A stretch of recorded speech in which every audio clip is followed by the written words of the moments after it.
So আজকের এই ভিডিওতে আমি আমার এই টেলিস্কোপের সাহায্যে 3 মার্চে ঘটে যাওয়া চন্দ্রগ্রহণকে ক্যাপচার করব। আর এই চন্দ্রগ্রহণটিকে ক্যাপচার করা বেশ চ্যালেঞ্জিং ছিল, কারণ এই চন্দ্রগ্রহণটি যখন হচ্ছিল তখন চাঁদ দিগন্তের খুব কাছে ছিল। তো গ্রহণটি দিগন্তের খুব কাছে থাকায় প্রথম আমার প্ল্যান ছিল যে নদীর তীর থেকে ক্যাপচার করার, কিন্তু শেষ পর্যন্ত আমি আমার বাড়ির ছাদ থেকে এই গ্রহণটিকে ক্যাপচার করি। আপনাদের মাথায় হয়তো এই প্রশ্নটি কখনো না কখনো এসেছে যে চাঁদ পৃথিবীকে প্রায় 29.5 দিনে একবার প্রদক্ষিণ করে। এই প্রদক্ষিণ করার সময় একটা সূর্যগ্রহণ এবং একটা চন্দ্রগ্রহণ কেন হয় না? এর কারণটি হচ্ছে চাঁদের কক্ষপথ পৃথিবীর অক্ষপথের সঙ্গে প্রায় 5.1 ডিগ্রি কোণে হেলে থাকে। চাঁদের কক্ষপথ প্রায় 5.1 ডিগ্রি হেলে থাকার ফলে চাঁদ তুলনামূলকভাবে একটি পথ দিয়ে একটু উপরে যায় এবং একটি পথ দিয়ে নিচে যায়। যে পথ দিয়ে চাঁদ উপরে যায় তাকে অ্যাসেন্ডিং নোড বলে এবং যে পথ দিয়ে নিচে যায় তাকে ডিসেন্ডিং নোড বলা হয়। এই অ্যাসেন্ডিং এবং ডিসেন্ডিং নোডের মধ্যে যে কোনো একটি নোড যদি পৃথিবীর সামনে মানে সূর্যের দিকে থাকে এবং পৃথিবীর পিছনে মানে চাঁদের দিকে থাকে, তখনই গ্রহণ হয়। প্রাচীন চীনের মানুষেরা মনে করত যখন ড্রাগন চাঁদকে খেয়ে ফেলে তখনই গ্রহণ হয়। এই থেকে বাঁচার জন্য তারা ঢাক, ঢোল, থালা বাসন ইত্যাদি বাজাতো।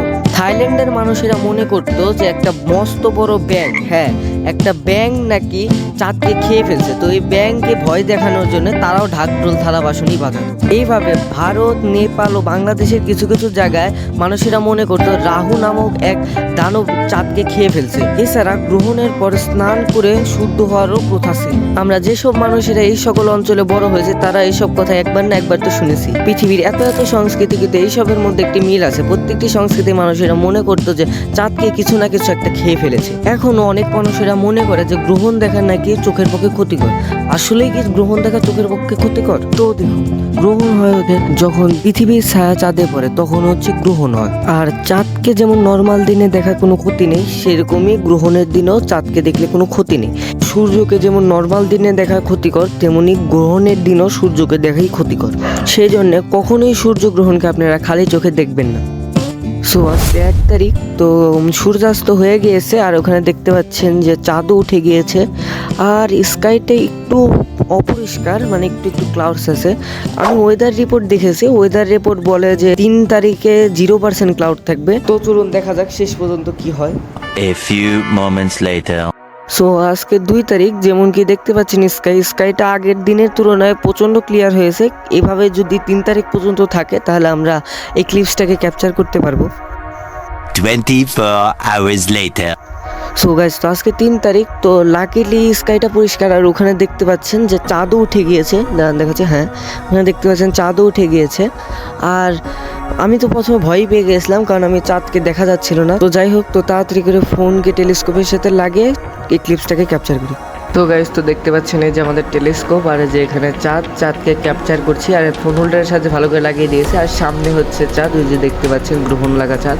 আর এই যে এখানে টেলিস্কোপের ভিউ। তো চলুন তাড়াতাড়ি করে ক্যাপচার করা যাক। A few moments later. So guys, তো এক্লিপস ক্যাপচার করা প্রায় হয়ে গেছে। তো এখন প্রায় 10%-এর মতো এক্লিপস আছে। তো চলুন তাড়াতাড়ি ক্যাপচারিং করে প্রসেসিং করে আপনাদেরকে ফাইনাল রেজাল্টসগুলি দেখাচ্ছি। সো চন্দ্রগ্রহণের একটি টাইম ল্যাপস তৈরি করার জন্য আমি ক্যাপকাটে চন্দ্রগ্রহণের প্রত্যেকটি ক্লিপকে নিব এবং প্রত্যেকটি ক্লিপকে একসঙ্গে জুড়বো। এরপর জুড়ার পরে আমি সেই ক্লিপটিকে এক্সপোর্ট করে নেব। এরপর সেই এক্সপোর্ট করা ক্লিপকে আমি আবার কি ফ্রেমিং করে চাঁদকে প্রত্যেকটি ফ্রেমের মাঝখানে রাখবো। এরপরে আমি সেই ক্লিপটির স্পিড বাড়িয়ে দেবো, যাতে করে এরকম ধরনের একটি টাইম ল্যাপস তৈরি হয়।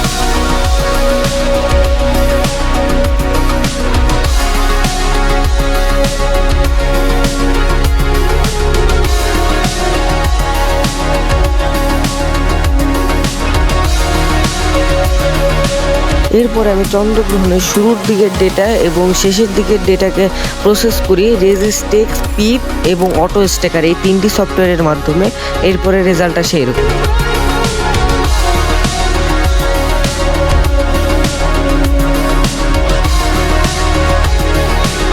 সো যদি আপনাদের এই ভিডিওটি ভালো লাগে তাহলে লাইক করুন, সাবস্ক্রাইব করুন। দেখা হচ্ছে নেক্সট ভিডিওতে। Thanks for watching.